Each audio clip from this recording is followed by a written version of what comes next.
Good afternoon, children. Hope you all are safe at home. Understanding the importance of staying at home to fight against COVID 19, we have started with this online session wherein we try to bring the concept to your doorstep. We will be sending a video based on the concept, what we would like to teach you. Uh, Play the video and understand the concept. With this, you will be given two to three questions which will be coming through your WhatsApp. Try to answer the question which is purely based on the concept which has been sent to you earlier. If you're not able to answer the question, try to play the video again. After that, if you find any difficulties, do not hesitate to call me personally or WhatsApp me with your doubts. To begin with this lesson, before we start off with this new concept, I thought I will just take you through a recap session wherein we'll just have a glance of the topics that has been already covered earlier so that it becomes easy for us to move on to the new concept. So we have studied about light. Light is a source of energy which enables us to see things around us. We have studied about reflection of light. Reflection of light is nothing but it's bouncing back of light rays when it hits a opaque medium. We have learned about laws of reflection. Laws of reflection is nothing but whenever the light rays get reflected, it obeys the two laws of reflection. The first law states that the angle of incidence is equal to the angle of reflection. The second law states that the incident ray, the reflected ray, and the normal all lies on the same plane. Then we have studied about the image formation by a plane mirror. A plane mirror normally forms an erect image. It forms an image of the same size of that of an object, and it forms at an equal distance as that of an object. Then we have learned about a spherical mirror. Spherical mirror is a mirror which has got a curved surface. There are two types of spherical mirror, a concave mirror and convex mirror. We have understood the difference between concave and convex mirror. We have also studied few terminologies related to the spherical mirror. These terminologies are normally used for the ray diagrams to understand the position of the image and the position of the object. The terminologies are like pole, which is denoted by capital letter P, which is the center of the spherical surface. Center of curvature denoted by capital letter C, which is center of a sphere of which the spherical mirror is part of. Then you have a principal focus. A principal focus, it is a point on the principal axis wherein all the reflected rays meet or appears to meet. It is denoted by capital letter F. Principal axis is the line which is a straight line which passes through the principal focus and the pole. And then you have a focal length. Focal length is the distance between the principal focus and the pole on the spherical surface. Then we have learned about the image formation by a concave and a convex mirror. We have learned the application of concave and convex mirror. What are the different fields in which this concave and convex mirror is used, and why do we actually use this kind of mirror for that particular application? So after this is a new concept. Thus, I think all this portion which has been told earlier is clear to you all. The new concept which is not being taught in the class is about the new Cartesian sign convention.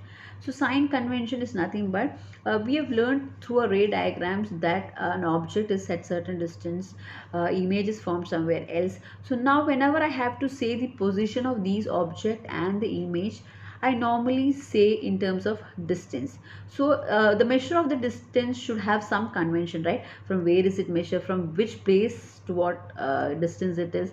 So for that we have certain sign convention which is being followed from years. So we are going to follow that even now. So according to the new Cartesian sign convention, please look at the picture which is drawn down.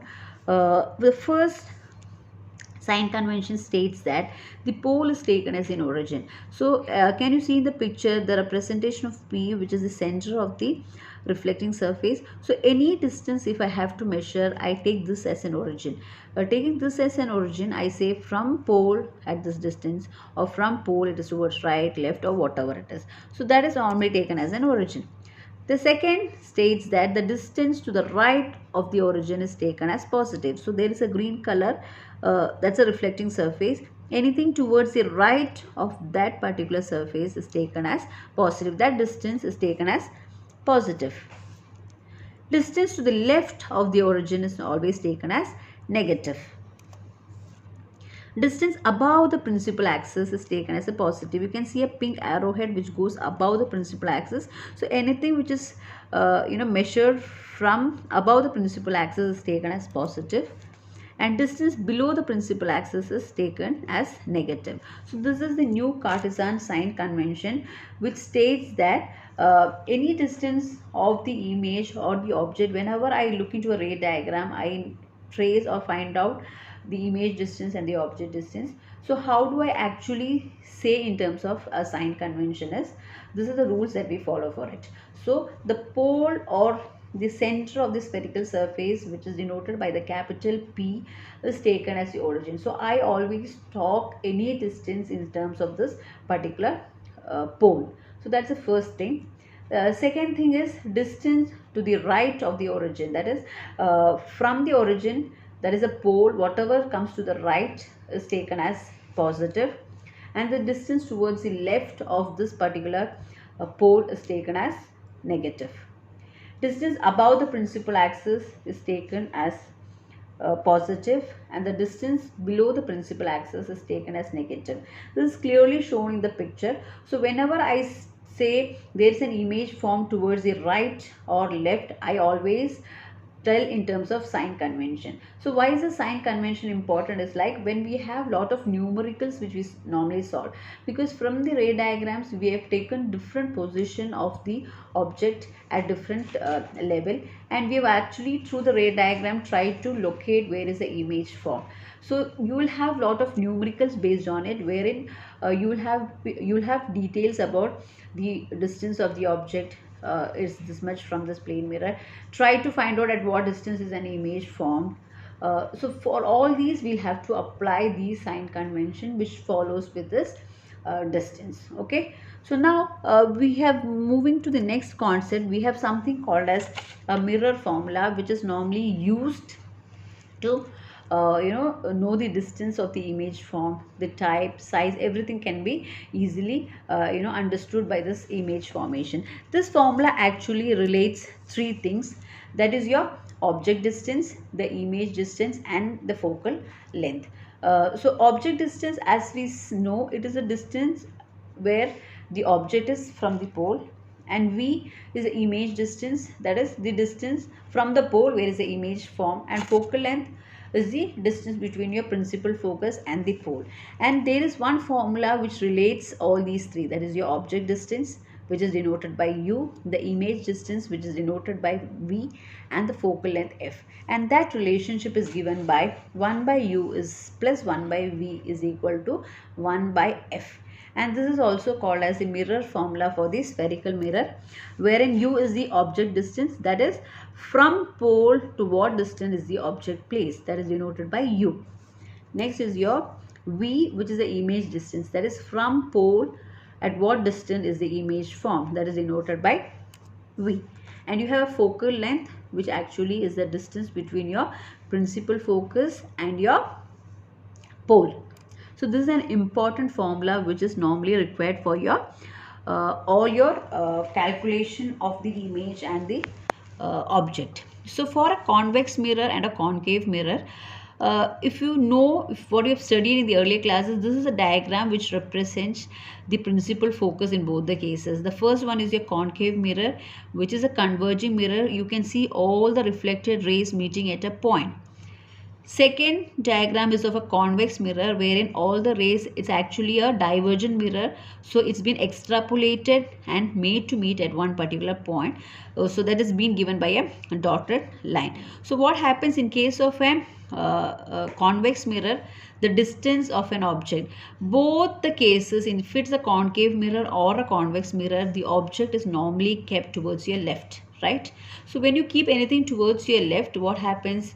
In case of a convex mirror or the concave mirror, according to the sign convention, both the distance will be negative because it's towards your left of the pole, and anything towards the left of the pole is taken as negative. And object, we normally don't keep it towards right, it is always towards your left, whether it's a concave or a convex mirror. So both, in case of a convex mirror and the concave mirror, the u, that is the object distance, will be negative.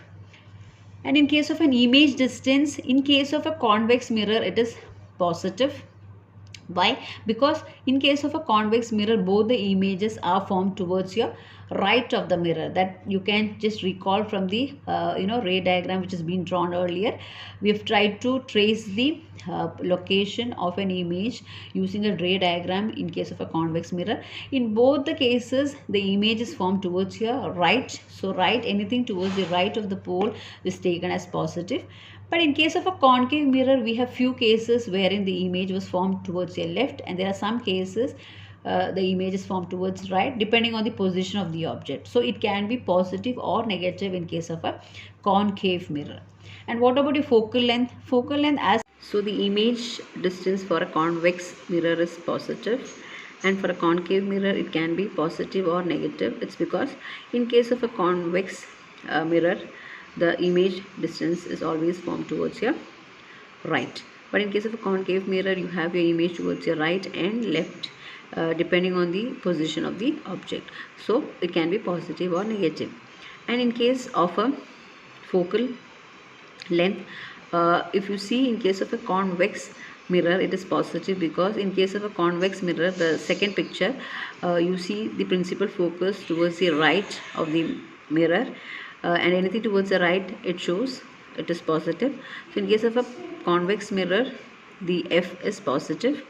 The first picture, in case of a concave mirror, if you see, your principal focus, or f, the focal length, is towards your left, because it's a convergent mirror.